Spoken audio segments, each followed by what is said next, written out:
โอเคค่ะก่อนที่เราจะไปเริ่มแต่งหน้าก็ต้องขอสวัสดีทุกคนแล้วก็ยินดีต้อนรับเข้าสู่ช่อง Bunny Makeup นะคะเราไปแต่งหน้ากันเลยดีกว่าเนาะก่อนอื่นเลยนะคะก็ต้องขอเตรียมผิวหน้าด้วย Nourishing Primer นะคะของ Makeup Forever อันนี้มันดีมากเลยนะคะสำหรับใครที่แบบหน้าแห้งเนาะทุกคนจะเห็นได้ชัดนะว่าขอบตาซินดำมากแล้วก็มีรอยแดงตรงนี้ด้วยนะคะเพราะฉะนั้นซินก็จะขอ color correct พวกรอยที่ไม่ต้องการพวกนี้เล็กน้อยนะจ๊ะด้วย color correcting concealer ของ NYX นะคะโดยซินจะใช้สีเขียวในการ cancel สีแดงบนใบหน้าของซินนะคะซึ่งก็คือบริเวณแก้มแล้วก็จมูกโอเคแล้วก็ใช้ฟองน้ำอันนี้เป็นฟองน้ำของอะไรอะ Real Technique นะคะอันนี้มันเท่าไหร่อ่ะ690นะคะแล้วก็ได้มา2ชิ้นแบบนี้เลยคุ้มอยู่นะซินก็เบลนตรงจมูกกับตรงแก้มเสร็จแล้วนะคะสำหรับตรงบริเวณใต้ตานะซินจะใช้เป็นสีม่วงผสมกับสีเหลืองนะคะเนี่ยสีนี้ผสมกับสีนี้นะจ๊ะทาแค่บริเวณที่มีรอยดำก็พอนะคะไม่ต้องทาเหมือนคอนซีลเลอร์ที่ต้องทาเป็นรูปสามเหลี่ยมแบบนี้นะจ๊ะ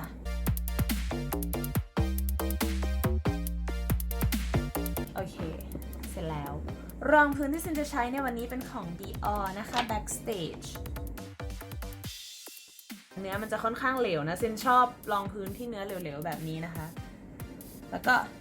แดบมันลงบนใบหน้าของเรานะคะ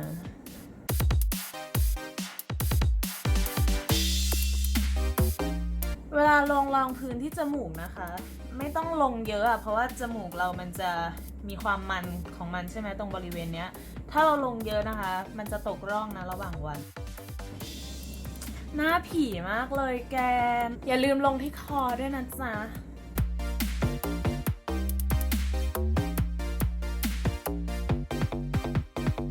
ที่หูด้วยนะคะเผื่อใครแบบหูดำหูแดงหูขาวก่อนหน้าก็ลงนิดเดียวไม่ต้องลงเยอะนะคะแบบลงพอเป็นพิธีก็พอเบาๆลงทำไมตรงปากวะ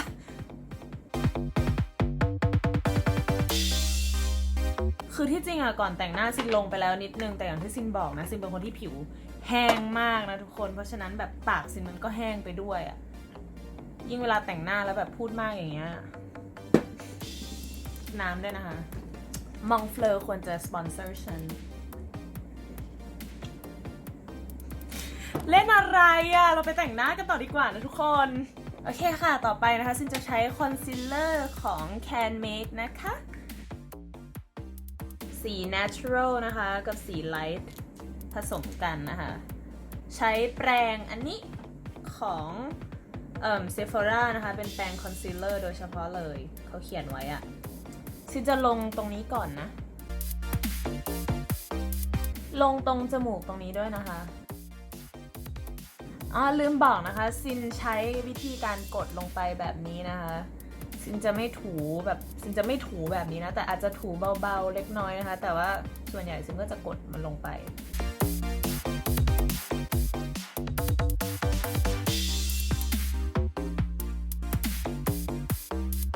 เสร็จแล้วนะคะต่อไปก็จะเป็นการคอนทัวร์นะจ๊ะซินใช้คอนทัวร์ของ NYX นะคะ Wonder Stick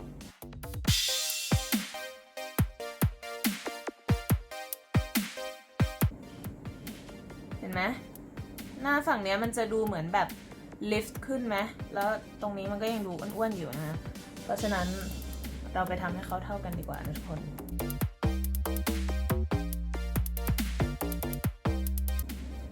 โอเคทุกคนอย่าลืมนะคะตรงคอก็ด้วยนะแต่ว่าตรงคอเนี่ยนิดเดียวก็พอแบบซินจะทามันลงแบบเนี้ยแล้วก็แบบ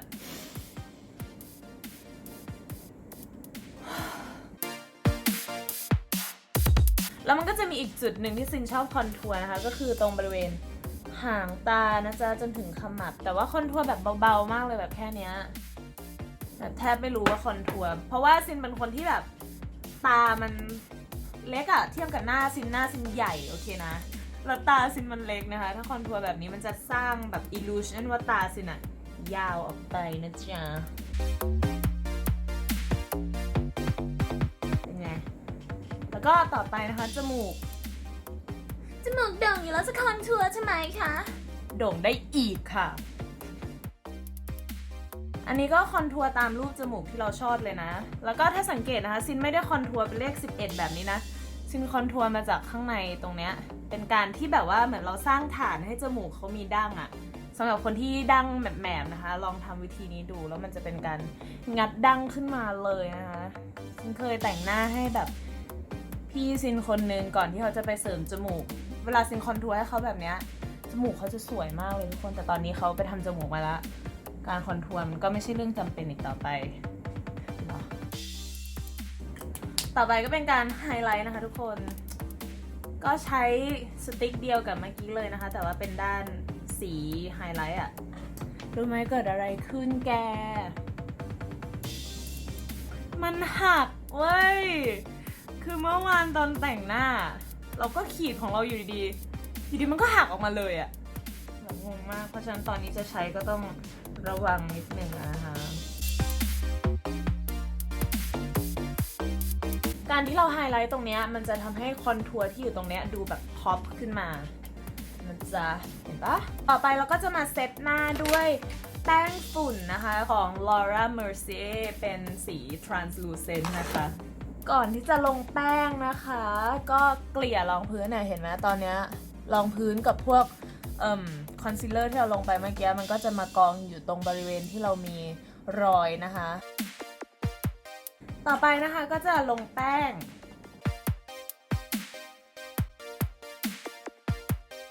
อย่าลืมเคาะด้วยนะจ๊ะต่อไปเราก็จะมาลงเป็นงานคิ้วกันนะจ๊ะวันนี้ซินใช้เป็นของ NYX นะคะแปรงเขียนคิ้วนะคะ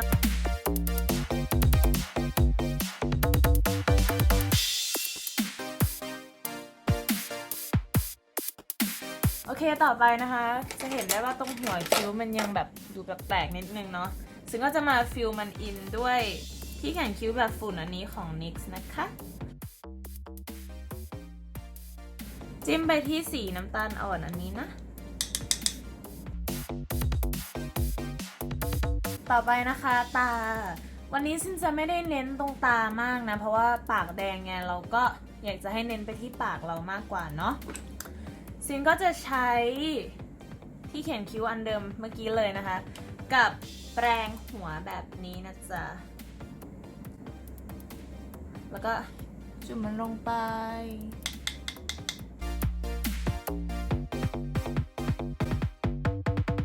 ต่อไปนะคะซินจะใช้ palette Just Peachy Matte ของ Too Faced นะจ๊ะ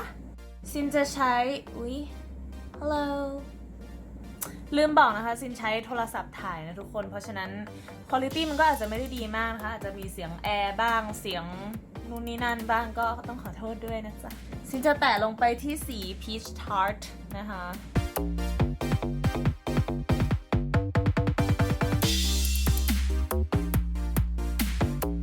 Peach Butter นะคะนิดเดียวพอที่จริงแล้วซินอยากให้มันมีฮินต์แบบชมพูเบาๆอ่ะแบบชมพูม่วงๆเบาๆตรงบริเวณตรงนี้นะคะเพราะฉะนั้นซินจะจุ่มลงไปที่สี Just Right นะคะนิดเดียวจริงทุกคนบางทีถ้าซินรู้สึกว่าข้างหนึ่งมันเข้มกว่าข้างหนึ่งเนี่ยซินจะใช้ฟองน้ำนะทุกคนแล้วก็แตะเบาๆนะคะแล้วมันก็จะดูอ่อนลงอะต่อไปนะซินจะใช้สีชิมเมอร์นะคะซินลืมบอกนะคะว่าซินจะใช้พาเลตของ Huda นะคะซินจะใช้แปรงหัวแบนๆแบบนี้นะคะโอเคทุกคนซินจะมาบอกเคล็ดลับนะคะเวลาเราจะลงพวกสีชิมเมอร์เนี่ยถ้าเราไม่ลงด้วยนิ้วมือนะก็ลงด้วยแปรงที่มีความหมาดเล็กน้อยนะคะทำยังไงก็ได้ให้มันหมาดนะทุกคนวันนี้ซินจะใช้เป็นโทนเนอร์ของ Thayer นะคะนิดเดียวพอใครจะใช้ setting spray ก็ได้จะใช้น้ำลายก็ได้มีคนใช้น้ำลายจริงๆนะแกจิ้มลงไปที่สี Celestial ก่อนนะคะต่อไปก็ใช้แปรงอันเดิมนะแต่เมื่อกี้ซินเช็ดคราบที่เหลือออกแล้วนะคะจิ้มไปที่สี Nefertiti นะคะ เวลาจิ้มนะทุกคน เวลาจิ้มสีชิมเมอร์นะคะทุกคน ให้จิ้มแบบนี้นะคะ อย่าแบบขยี้มันลงไปนะ ไม่อย่างนั้นมันจะมี fallout เยอะมาก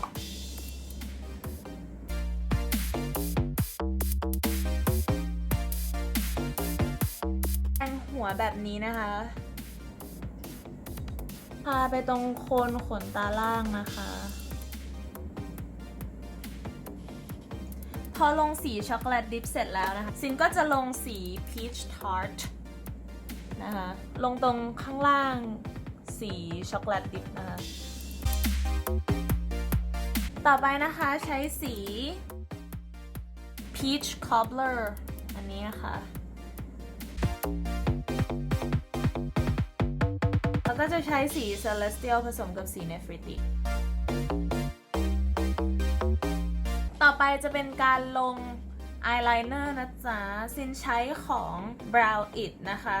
ใช้หัวที่มันเขียนว่าเนี่ย lower อะไรวะ lower eyelid นะคะมันจะเป็นหัวดินสอแบบนี้นะทุกคนเขียนง่ายนะคะโฟกัสสิจ๊ะเป็นหัวดินสอแบบนี้นะคะแล้วก็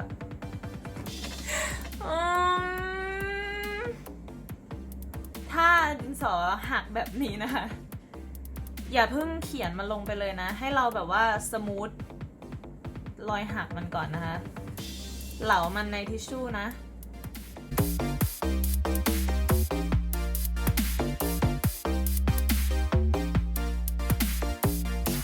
ก่อนที่ซินจะเขียนหางนะคะซินจะใช้แปรงแบบนี้ในการแบบว่าเบลนด์เส้นข้างบนอะ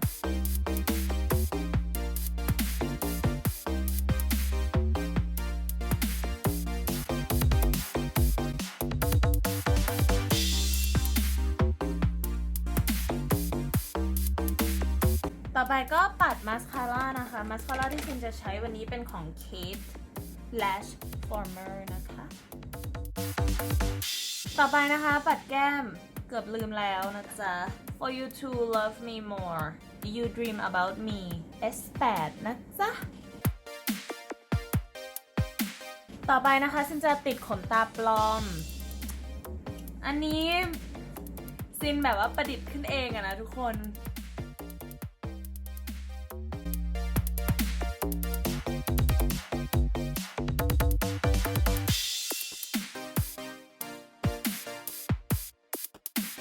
ขั้นตอนต่อไปนะคะซินก็จะลงไฮไลท์เตอร์อันนี้เป็นไฮไลท์เตอร์ตัวโปรดที่สุดในชีวิตของซินแล้วนะทุกคนซินจะใช้แฟนบรัชแบบนี้นะคะ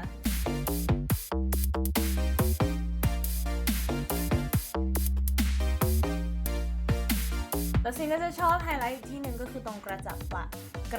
ากนะคะค่ะซินจะลงลิปสติกนะวันนี้อย่างที่ซินบอกซินจะใช้สีแดงนะคะเป็นของ MAC สี Red Rock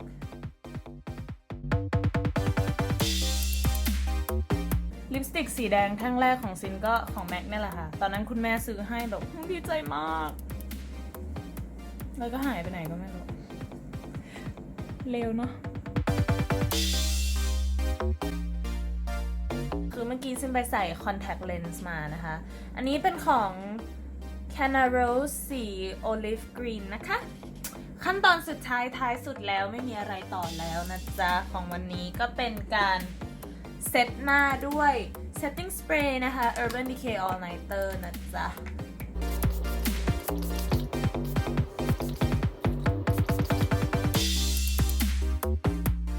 ถ้าลืมตาตอนนี้มันจะแสบนิดนึงนะคะซึ่งก็เลยจะชอบ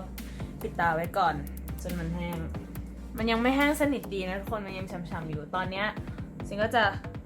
ใช้พับนะคะกดลงไปขอบตาดำของเราก็ยังแอบดำอยู่นิดนึงพอมันเป็นแสงสีขาวอย่างเงี้ยทุกคนมันเห็นชัดมากเลยอะแต่พอมันเป็นไฟส้มไฟธรรมดาอย่างเงี้ยนะคะจะมองไม่ค่อยเห็นนะ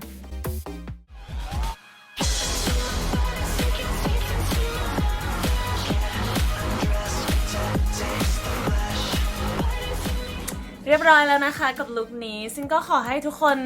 แต่งตามกันได้นะเพราะซินว่ามันก็แบบไม่ได้ยากขนาดนั้นนะคะแล้วลุคเนี้ยลุคตานะมันก็เป็นลุคที่เบสิกมากเลยนะคะสามารถแบบท ทากับลิปสีอะไรก็ได้นะ เพราะฉะนั้นซินคิดว่าลุคเนี้ยเป็นลุคที่ทุกคนควรจะแบบหัดไว้ให้ชินมือนะคะ เผื่อวันไหนรีบๆก็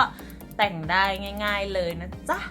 ถ้าชอบก็ฝากกดไลค์ด้วยนะจ๊ะ แต่ถ้าไม่ชอบก็รสนิยมต่ำ ไม่ใช่นะเราเล่นนะคะ ถ้าไม่ชอบก็ฝากคอมเมนต์บอกด้วยนะคะว่าทำไมถึงได้ไม่ชอบแบบมันเป็นที่คลิปหรือว่ามันเป็นที่แบบเสียงแอร์หรือว่ามันเป็นยังไงหรือว่าไม่ชอบที่ซินเป็นซินก็ช่วยไม่ได้แล้วนะถ้าเป็นอย่างหลังนี่คือช่วยไม่ได้แล้วนะคะอันนี้มันเป็นคลิปแรกของซินนะคะแล้วซินก็ถ่ายด้วยโทรศัพท์แล้วก็ตัดต่อด้วยโทรศัพท์นะเพราะฉะนั้นถ้ามันไม่ดียังไงก็บอกซินด้วยนะคะวิดีโอต่อไปซินจะได้ปรับแก้ได้ถูกนะคะสำหรับวันนี้ซินก็ต้องลาไปก่อนสวัสดีนะคะขอให้ทุกคนมีความสุขกับการแต่งหน้านะจ๊ะบ๊ายบาย